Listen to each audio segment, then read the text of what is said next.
चीन के विस्तारवाद को अगर कोई सीधी चुनौती दे रहा है तो वो है भारत। भारत को अब एक ऐसी सफलता मिली है जिसने हिंद महासागर में आगे बढ़ रहे चीन को पीछे धकेल दिया है। भारत ने चीन को बड़ा झटका देते हुए श्रीलंका में $70 करोड़ का टर्मिनल समझौता कर लिया है। माना जा रहा है कि भारत ने श्रीलंका में चीन के बढ़ते प्रभाव को जवाब देने के लिए यह समझौता किया है। श्रीलंका पोर्ट्स अथॉरिटी और भारत के अडानी समूह के बीच एक बड़ा समझौता हुआ है। अडानी ग्रुप अब श्रीलंका में रणनीतिक रूप से बेहद महत्वपूर्ण कोलंबो पोर्ट को बनाएगा और उसका संचालन भी करेगा। भारत का यह नया पोर्ट कोलंबो में चीन के बनाए बंदरगाह के पास होगा। श्रीलंका पोर्ट्स ने एक बयान जारी करके कहा है कि यह समझौता श्रीलंका के बंदरगाह सेक्टर में अब तक का सबसे बड़ा विदेशी निवेश है। इसमें कहा गया है कि अडानी ग्रुप इस बंदरगाह को स्थानीय कंपनी जॉन कील्स के साथ मिलकर बनाएगा।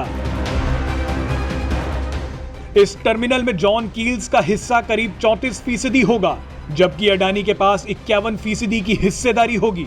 इसका नाम कोलंबो वेस्ट इंटरनेशनल टर्मिनल रखा गया है। यहां जानना बेहद जरूरी है कि श्रीलंका को चीनी कर्जे के जाल में उलझता देख भारत समेत कई पश्चिमी देश परेशान हैं। दरअसल इन देशों को डर है कि कहीं चीन अपना कर्ज लेने की एवज में पूरे श्रीलंका पर कब्जा न कर ले। ऐसी स्थिति में हिंद महासागर में चीन को बड़ी ताकत मिल जाएगी। आपको बता दें कि चीन भारत को चारों तरफ से घेरने की कोशिश में लगा हुआ है। चीन भारत को अपने खतरनाक स्ट्रिंग ऑफ पर्ल्स के बीच में घेरना चाहता है। स्ट्रिंग ऑफ पर्ल्स हिंद महासागर क्षेत्र में चीन की वो घेराबंदी है जिसे वो भारत के खिलाफ तैयार कर रहा है। भारत के करीब इस समय चीन ने पाकिस्तान के ग्वादर, श्रीलंका के हम्बनटोटा, बंगाल की खाड़ी में सितत्वे और म्यांमार से लेकर जिबूती और मालदीव तक अपने सैन्य अड्डे लगभग बना लिए हैं। चीन के स्ट्रिंग ऑफ पर्ल्स में श्रीलंका सबसे महत्वपूर्ण कड़ी है, क्योंकि वहां से भारत और पूरे हिंद महासागर पर आसानी से नजर रखी जा सकती है। लेकिन अब भारत के कोलंबो पोर्ट में आने के बाद चीन को बड़ा झटका लगा है। भारत की श्रीलंका में अब ये मौजूदगी दोनों ही देशों के लिए बेहद जरूरी है। भारत और श्रीलंका के बीच हुए इस समझौते से श्रीलंका की निर्भरता चीन पर काफी कम हो जाएगी। आप ये जानकर हैरान हो जाएंगे कि चीन ने किस तरह से श्रीलंका को बर्बाद कर दिया है। श्रीलंका इस समय चीन के भारी कर्जे में डूबा हुआ है। इस कर्जे को चुकाते चुकाते श्रीलंका का विदेशी मुद्रा भंडार भी न्यूनतम स्तर पर आ गया है। यह विदेशी मुद्रा भंडार इतना कम हो गया था कि श्रीलंका में हाल ही में खाद्य आपातकाल तक लगाना पड़ गया था, क्योंकि श्रीलंका के पास जरूरी चीजों को आयात करने के लिए पर्याप्त विदेशी मुद्रा नहीं बची थी। इस भयानक स्थिति से गुजर रहे श्रीलंका ने हाल ही में भारत से दोबारा संबंध सुधारने की पहल की थी। कुछ समय पहले भारत में श्रीलंका के नए उच्चायुक्त ने नए सिरे से भारत के साथ रिश्तों को और अधिक मजबूत करने की पहल की। श्रीलंका ने भारत के साथ रणनीतिक साझेदारी को और मजबूत करने की बात कही थी। इस वीडियो में समझते हैं कि चीन के लिए यह कितना बड़ा झटका है।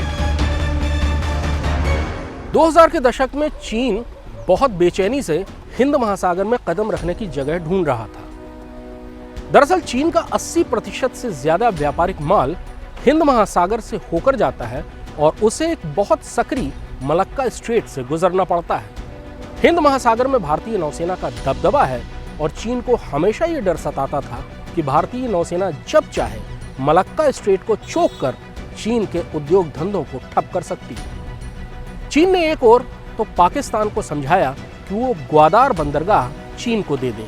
ग्वादार बंदरगाह के जरिए चीन बगैर हिंद महासागर में आए अपना माल सड़क और रेल के रास्ते सीधे चीन ले जा सकता है। दूसरा, उसने श्रीलंका को समझाया कि वो हम्बनटोटा बंदरगाह की मरम्मत और निर्माण का काम चीनी कंपनियों को दे दे। इसके बाद चीन ने अपनी खास अंदाज में श्रीलंका को अपने कर्ज के जाल में फंसाना शुरू कर दिया।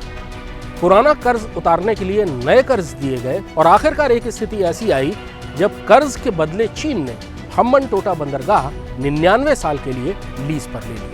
ये भारत के लिए बहुत बड़ा संकट था। भारत ने चाल पर चाल चलते हुए नए बंदरगाह की एक योजना बना ली है जो कि श्रीलंका में है। यानी अगर चीन का बंदरगाह श्रीलंका में है तो उससे कुछ ही दूरी पर भारत का भी एक बंदरगाह श्रीलंका में है। दूसरी तरफ चीन के व्यवहार को लेकर श्रीलंका में भारी नाराजगी है।